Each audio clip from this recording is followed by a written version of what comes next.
The parts used in this video are from our Vibro D3 IEM kit, but this video will apply to anyone who's making their own custom in-ear monitors. Please visit vibrolabs.com for more information.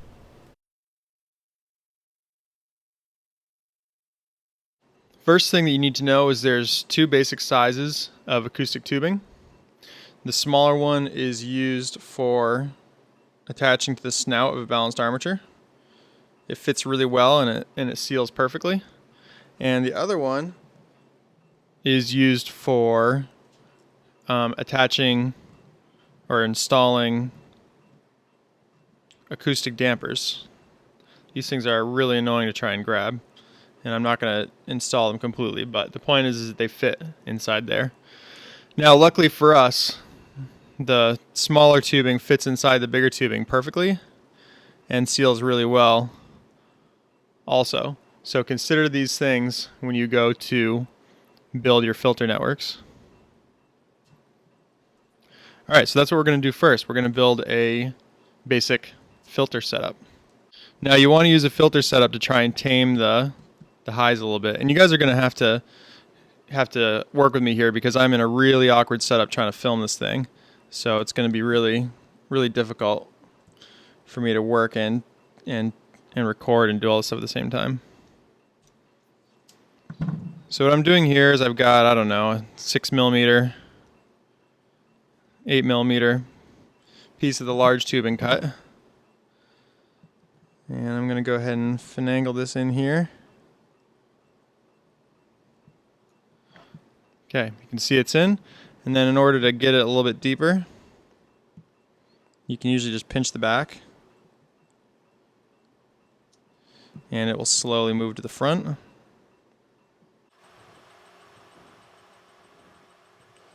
Okay, so I'm going to get a little bit more centered.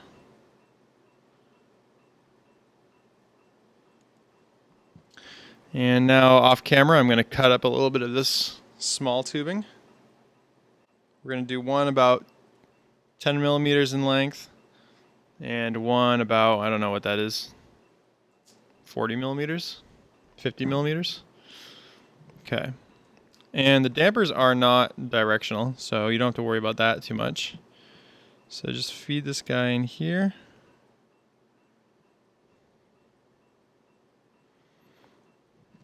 Yeah, so harshness on the top end, sibilance and all that stuff, can usually be handled with a damper. And there's a ton of different values for dampers. They're measured in acoustic resistance, which is ohms.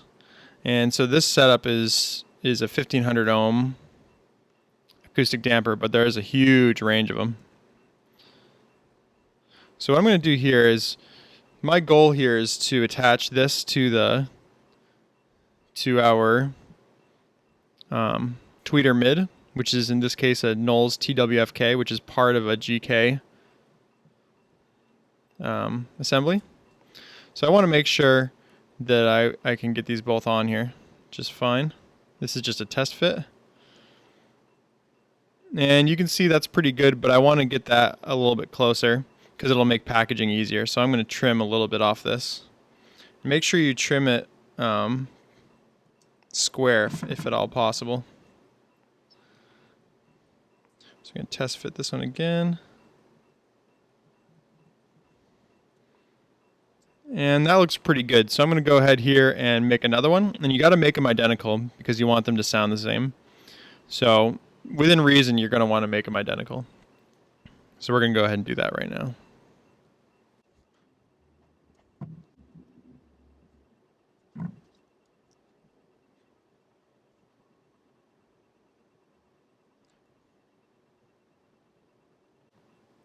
Now there is actually a rounded end on the damper that's supposed to make it easier to insert, but I find that for me personally it really doesn't matter either way.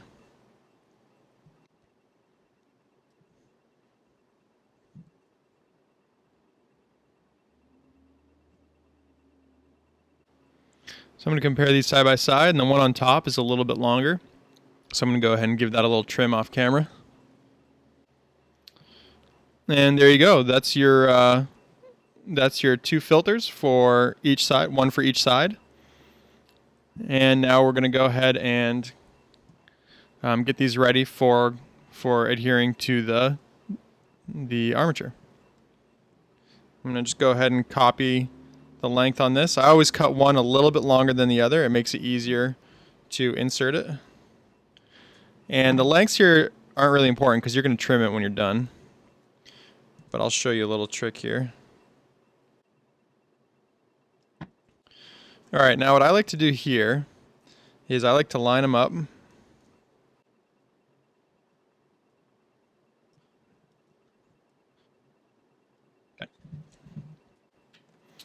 And then I'll take a Sharpie here, hold these down like this, and go ahead and mark right up along. And what that does is when they're inserted, it'll let me gauge how deep they are in relation to each other. And you want to get both sides matched as close as possible. And you'll see more of that here in a second.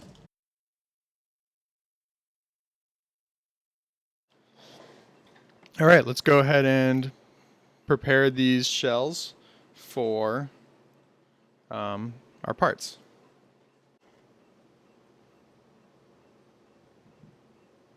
Doesn't fit. Take out our handy dandy 220 grit sandpaper. Take a little bit off the edge.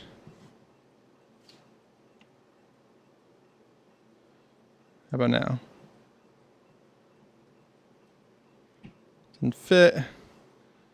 Take out our handy dandy 220.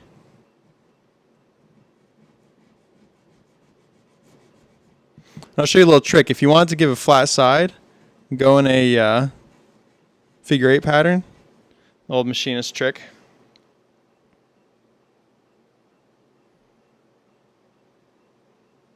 Okay, now that fits really nice. You're going to want to do that with both of your... Alright, and now we need to flatten the top of these because they do a pretty good job, but we can do a better job. So what we'll do is we'll take our 220 grit, place it on, and just go in a figure 8. Try your best to keep it flat.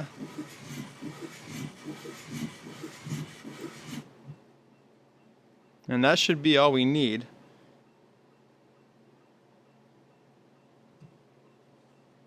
We'll go ahead and do the other one.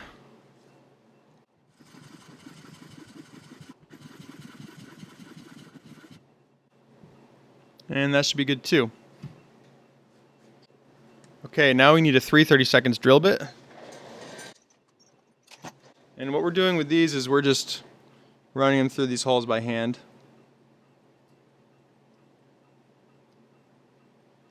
And try to not nick the inside here because you'll see it when you're done.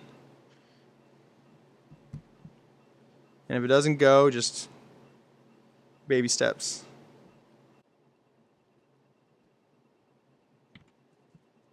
Now you can do this in a power tool, but it doesn't take that much longer to do it by hand, and it works great.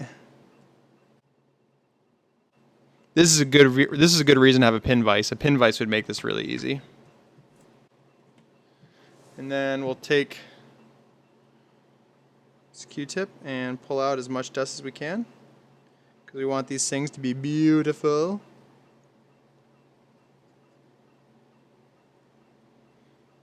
If you have access to compressed air, like computer compressed air, that's a good thing to use.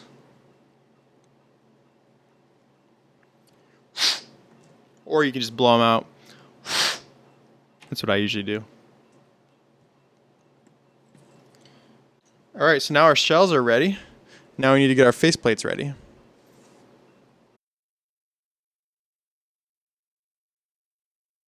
So I'm going to kind of decide how I want these oriented. But I'm going to do mine like this. So this is what's going to be on the outside. So what we have to do is take the inside and flatten it.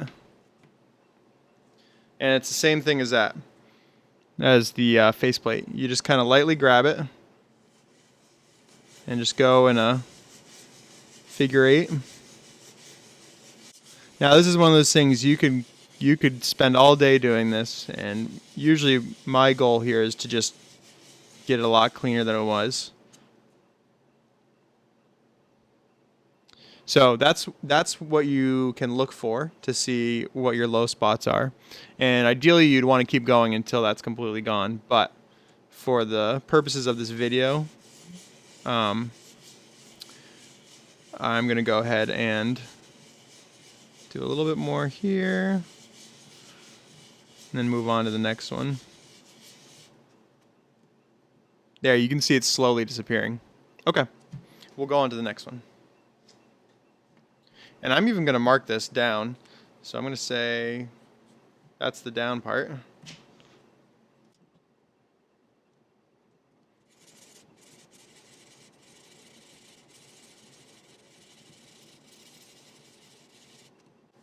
There you can see we got another low spot. But I'm going to go ahead and call this good.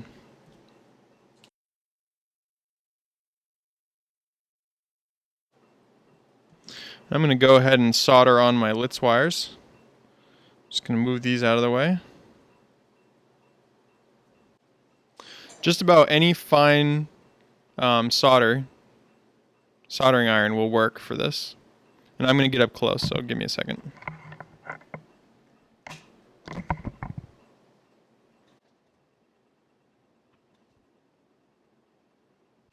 I highly recommend that you use a soldering iron tip to push the Litz wire into the pad, and that almost always works.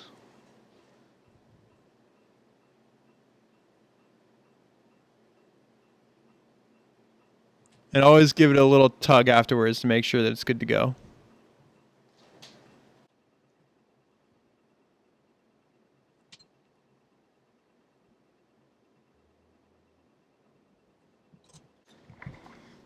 Alright, now what I'm going to do is I'm going to go ahead and mark one of these wires on each side, just to make sure that it's consistent when we put it together. So I'm going to mark the right wire on this, mark it black. Same with the other wire.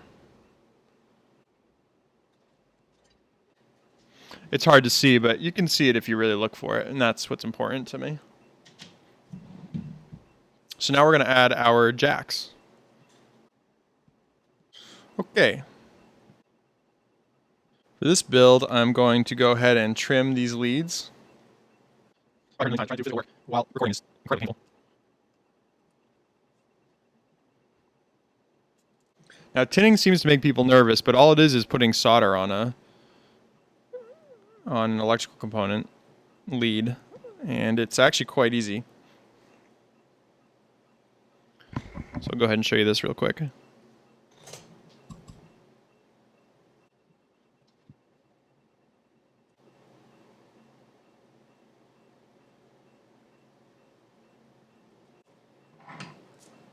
And that's that. So now that we're tinned, we can solder the wires up. Now, if I were off camera, I could do this without tweezers, but since I'm on camera, I'm going to be using a little set of tweezers to do this. If these aren't curling the right way, you can do them kind of like Christmas ribbons.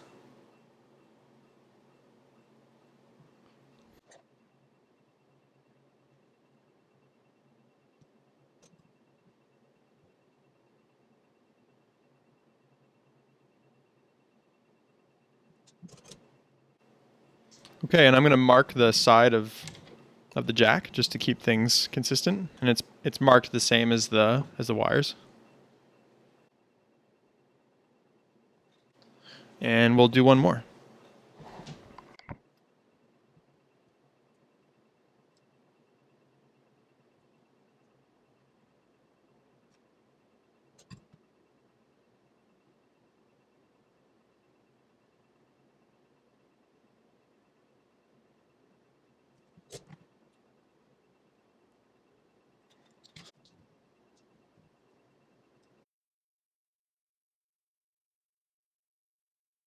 Okay, now we get to attach the tubes to the armatures with some epoxy.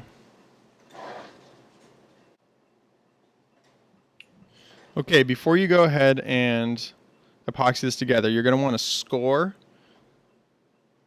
just like this, the ends of these tubes, just to give the epoxy a better grip.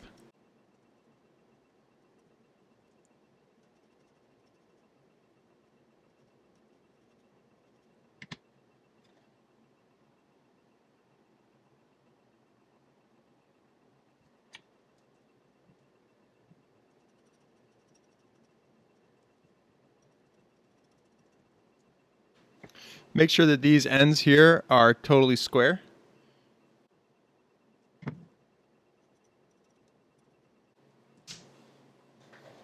All right, so let's do this.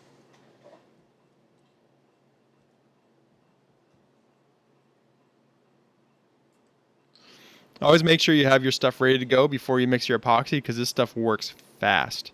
3-minute set time, so you're going to want to make sure that you're all good to go.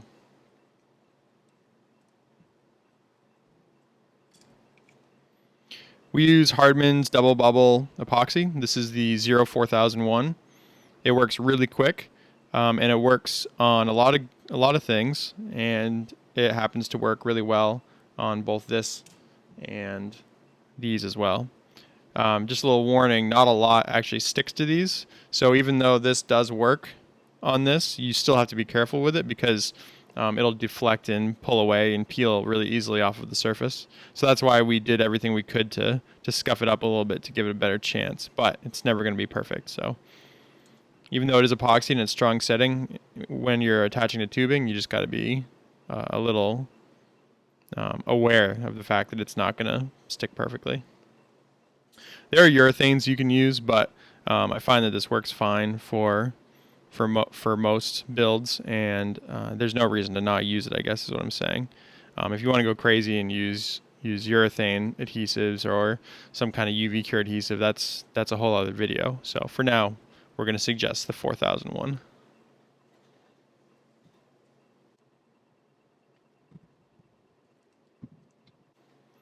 So I'm going to go ahead and cut the outside corners off here and here. It's called double bubble because there's two sides. There's one side here and one side here, and you got to squeeze it out the ends. And so I'm going to snip it here and here, and then go ahead and try and squeeze out equal parts in volume.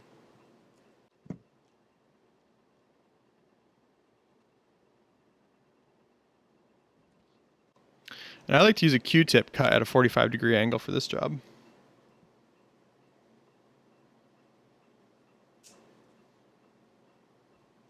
So we'll go ahead and mix this up real quick.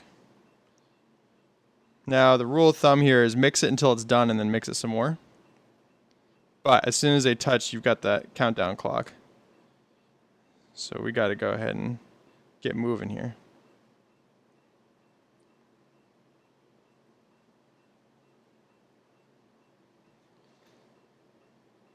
Make sure you don't get them inside the snout. That would be a bad day.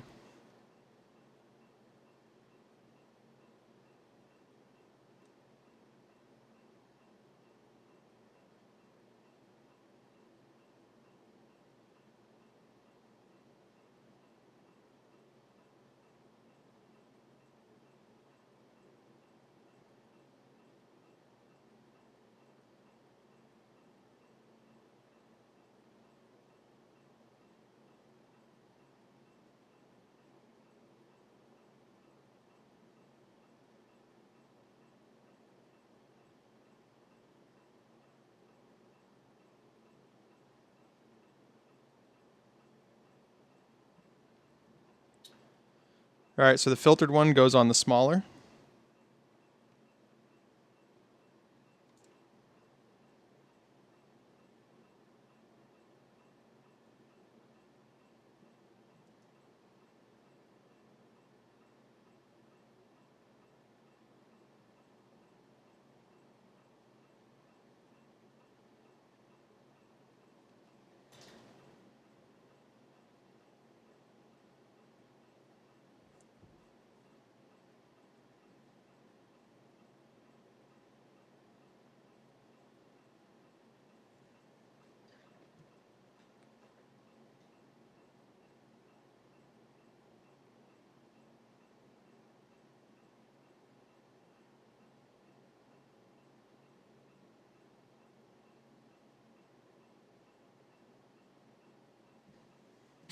Okay, now I'm going to try and go right around the outside edge.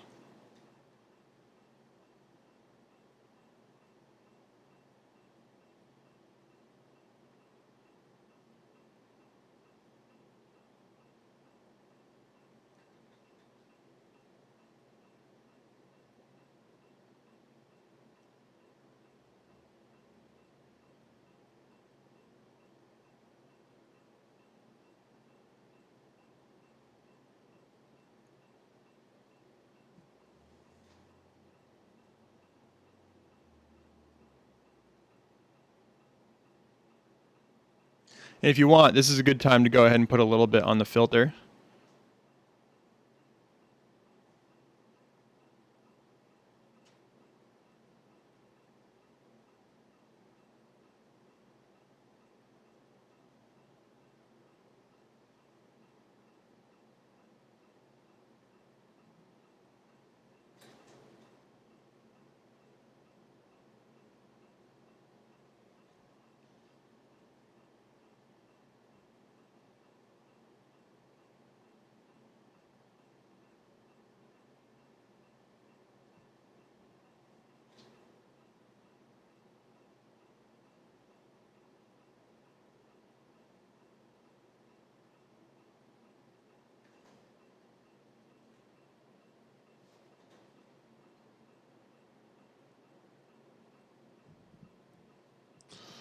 All right, so now that those are in, we're going to let those sit for about 15 minutes. 30 minutes is better, but let them sit for about 15 minutes before you want to touch them.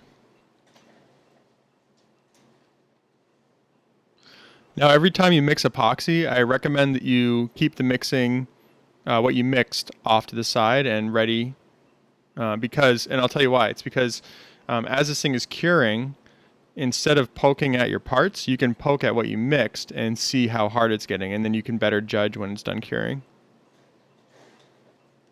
And also, if you have a problem in mixing, you can diagnose it out of the part instead of in the part. Okay, I'm going to move these aside and get to working on the shells.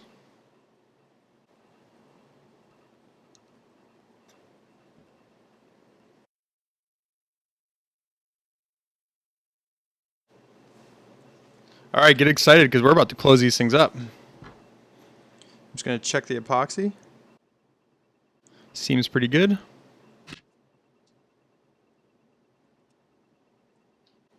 Now would be a good time to plug your cable into this and just make sure that they're working. I'm feeling pretty confident, so I'm just going to go for it. Now we're going to cut the ends of these tubes at a 45, and you'll see why here in a second.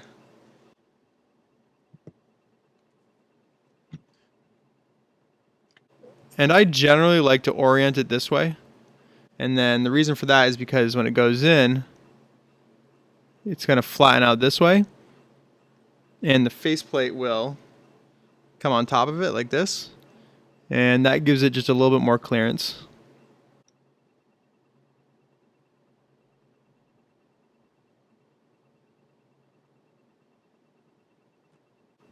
Now this can be a little fiddly, so just be patient.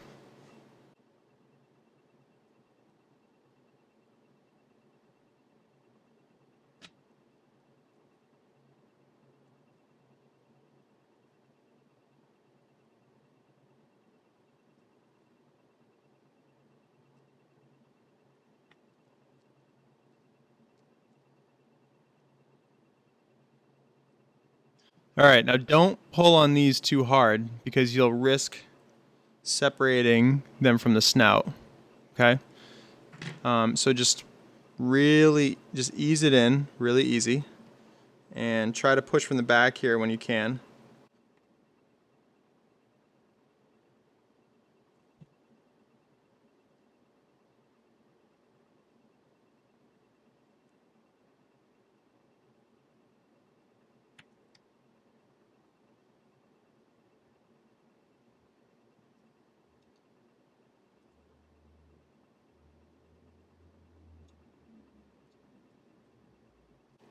Okay, I feel pretty good about that. I'm going to set this one aside and do the next one.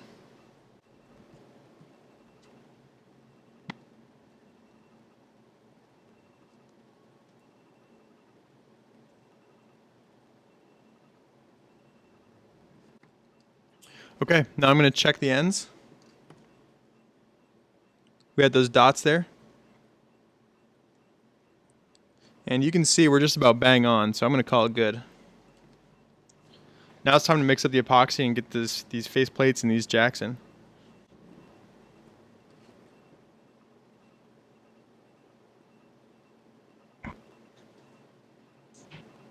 Alright, here goes nothing.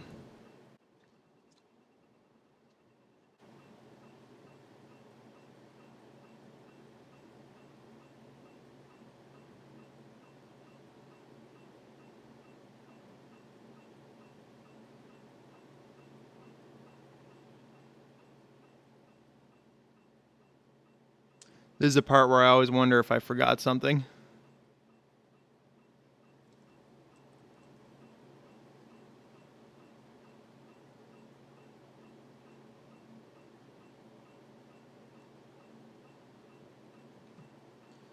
First things first, do the jacks.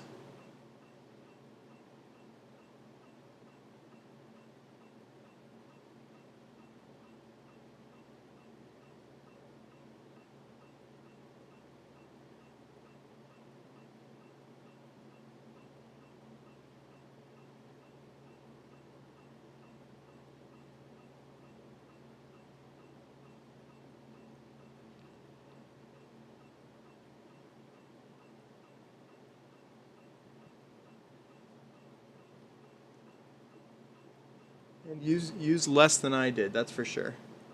Use less epoxy than I just did.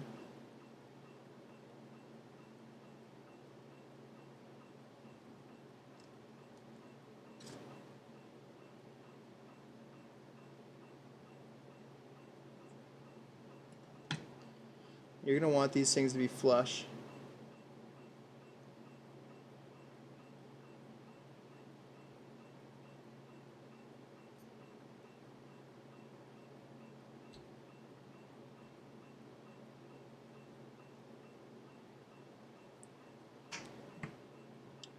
Alright.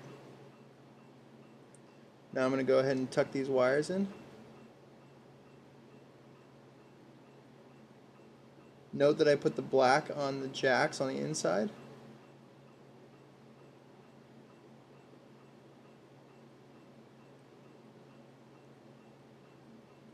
Okay, let's do the next one. This time we'll use a little bit less.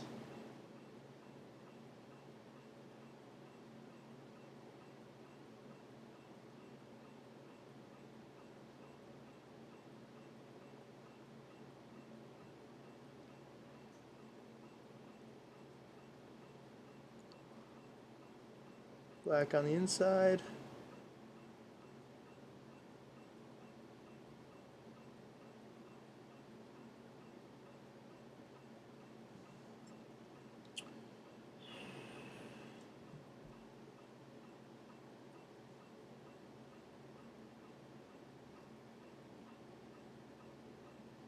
Okay, black's on the inside. Push this in. Get a little bit of squeeze out, that's fine. Quick little cleanup here. Okay, now we'll tuck these wires in.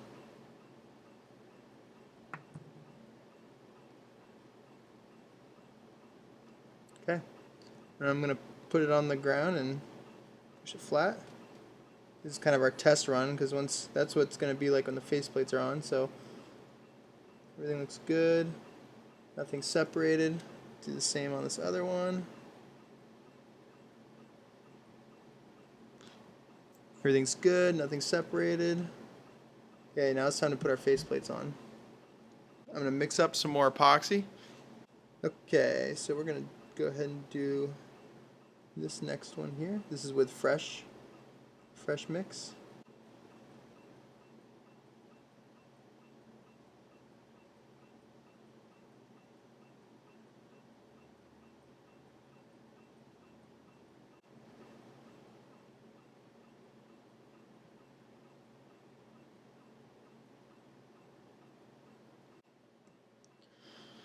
Okay, well, while that other one finishes up, I'm going to go ahead and trim these ends here.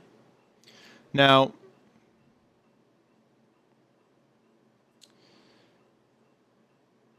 it would be good to get these epoxied in here, and the way that I normally do it is I pull them down just slightly, put some epoxy around it, and then push it back in.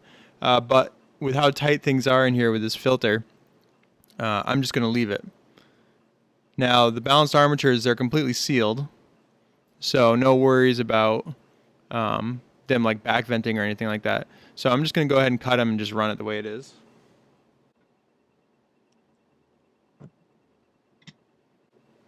And now all that's left is to clean up this faceplate.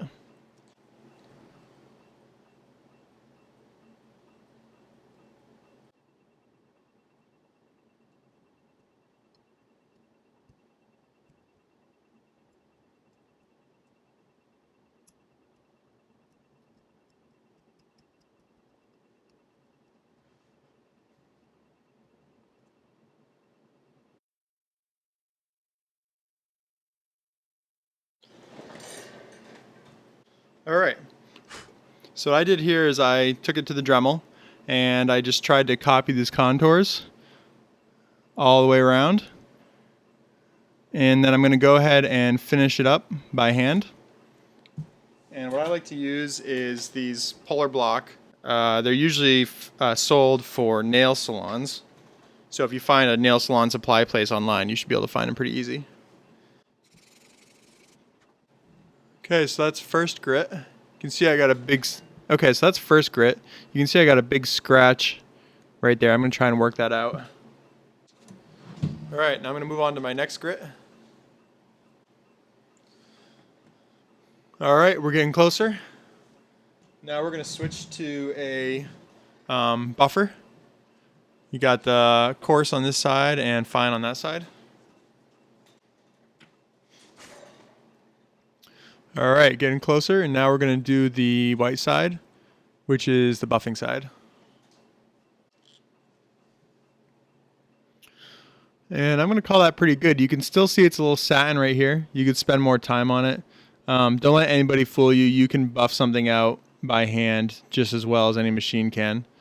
But I got limited time on this video, so we're going to call that good. And you would actually just do that again for the second one, and then you are good to go. And that is how you make a pair of custom in-ear monitors from beginning to finish.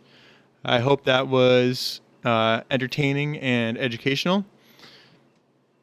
And if you have any questions or need to source any parts, you can contact me at vibrolabs.com. Thanks a lot.